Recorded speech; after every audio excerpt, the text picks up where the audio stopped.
વાવ વિધાનસભા પેટા ચૂંટણીને ટોપ ઓફ ધ ટાઉન બનાવનાર મહત્વની ભૂમિકા ભજવનાર અપક્ષ ઉમેદવાર માવજીભાઈ પટેલ મતદારોને મનાવવા માટે અનેક પ્રયાસો કર્યા છે। અપક્ષ ઉમેદવાર તરીકે ફોર્મ ભરતા જ આ ચૂંટણી ટોપ ઓફ ધ ટાઉન બની હતી અને આજે મતદાનના દિવસે અપક્ષ ઉમેદવાર માવજીભાઈ પટેલ જીતનો વિશ્વાસ વ્યક્ત કરતાની સાથે ગ્રામીણ વિસ્તારમાં મતદાન મથકો ઉપર પહોંચી અને પરિસ્થિતિનો તાગ મેળવી રહ્યા છે। અપક્ષ ઉમેદવાર સ્થાનિક લોકોની મુલાકાત પણ કરી રહ્યા છે, અલગ અલગ સમાજના આગેવાનો સાથે વાત કરી રહ્યા છે।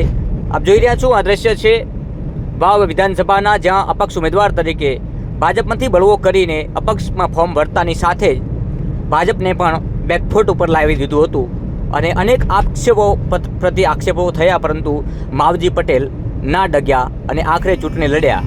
આપ જોઈ રહ્યા છો, હાલમાં આ માવજી પટેલ ગ્રામીણ વિસ્તારમાં પોતાના મતદાનના દિવસે મતદાન મથકો ઉપર પહોંચી રહ્યા છે અને મતદારોને પણ મળી રહ્યા છે। માવજી પટેલે આ ચૂંટણીને જીતની આશા વ્યક્ત કરી છે અને જીત બાદ પણ લોકોના કામ કરવાની આશા વ્યક્ત કરી છે। વાવ બેઠકને ટોપ ઓફ ધ ટાઉન બનાવી હોય તો એમાં મહત્વની ભૂમિકા માવજીભાઈની છે। માવજીભાઈ, શું કહેશો આજે? બસ આજે મતદાતા ખુદ એની રીતે સેમ ઉમેદવાર બનીને અત્યારે મતદાન કરાવી રહ્યો છે। કેટલી આશા છે જીતની? બહુ સારી લીડથી જીતશું। માવજીભાઈ, ભાજપમાંથી બળવો કરીને ભાજપને ટક્કર આપી છે, અત્યારે ભાજપ કહી શકાય કે ઓક્સિજન ઉપર છે। ના, એ પ્રક્રિયા હું નથી કહેતો, હોય તો પ્રજા ધારે કરે છે, એને ઓક્સિજન પર લાવી દે, પબ્લિક લાવી દે। મને આ વિસ્તારની પ્રજા ઉપર, મતદાતાઓ ઉપર, છત્રીકોમ ઉપર ભરોસો છે અને છત્રીકોમને લાગ્યું છે કે અમને અન્યાય થયો છે માટે ન્યાય અપાવવાનો મેન્ડેટ પ્રજાના હાથમાં છે, પાર્ટીના હાથમાં મેન્ડેટ નથી।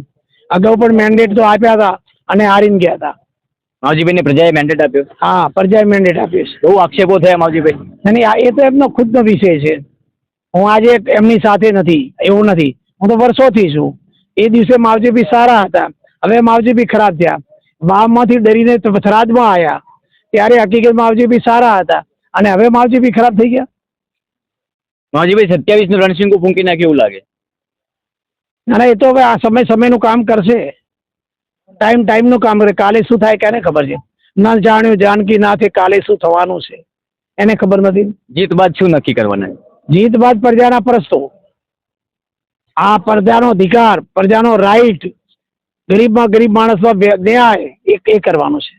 ઓકે, આભાર અમારી સાથે જોડાવા બદલ। તો આ હતા માવજીભાઈ, જેઓ અપક્ષ ઉમેદવાર તરીકે મેદાનમાં છે અને કાંટાની ટક્કર પણ આપી રહ્યા છે।